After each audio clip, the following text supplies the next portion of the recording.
So excellence in the teaching and the space that we're teaching with vocational education is basically making sure they meet the learning outcomes.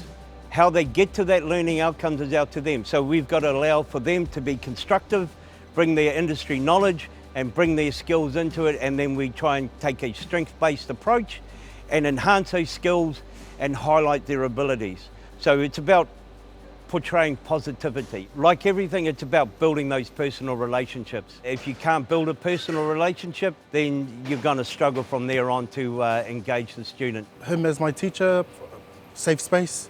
I can tell him anything, open to him about anything. When I'm working in there, I can work freely. If I make a mistake, I can just go to him. That's what makes me feel free around Craig. The programs that Craig's involved in teaching usually range between kind of 3 to 5 years.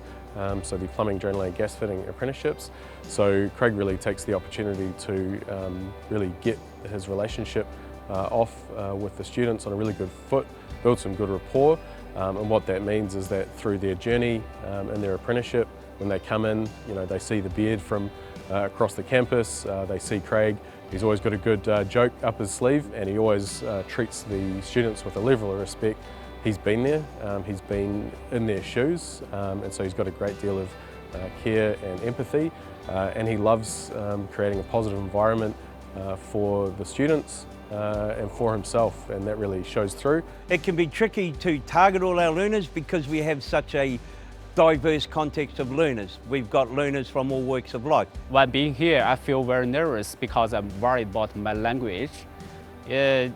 Maybe the professional language is better, but in the daily life, I'm so worried about that. I worry about them maybe misunderstanding the meaning and can't get any words. But Craig can explain with me. Sometimes just make some joke and like the learning is easy. Since we kind of came out the back of COVID, Craig has continued to burn like a furnace with his ability to look for opportunities for continuous improvement and navigate challenges that we might have operationally in the program.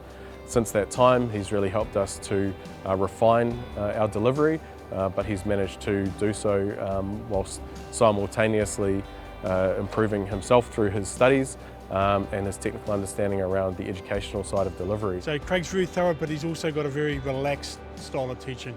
And it's the students we're teaching that we have to have that style, otherwise they think they're at school again.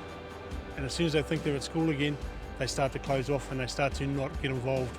They start to not worry about what they're learning because they don't need to. So it's we have made his style of teaching is very relaxed, but it's very informative, and he makes sure that the students know. We don't change a subject until we know every student in our class understands what we've talked about. We've got a lot of kinesthetic learners. We've got learners that are relying on their preconceived knowledge and bringing their skills in. So we're trying to use those cognitive skills, and we're trying to present the information so we're having a strength-based approach. So for example, if I've producing or given them a document, I'll highlight different text in different colours so they can relate the information to the diagrams they're looking at. And it's about making those connections, understanding that, some of us will see words, some of us will just see lines on a page. Craig has held us down to push through, get us through our classes, make sure not only that our practicals on time, but our theories are going matching as well. Obviously with Craig's experience in the field, he sort of has an idea of what it's like for us, so he sort of differs stuff or tries to adjust his learning to suit to what it is in the work field for us. The way that I ensure that our program is authentic and that it's reflecting current trade practices is by getting out into industry.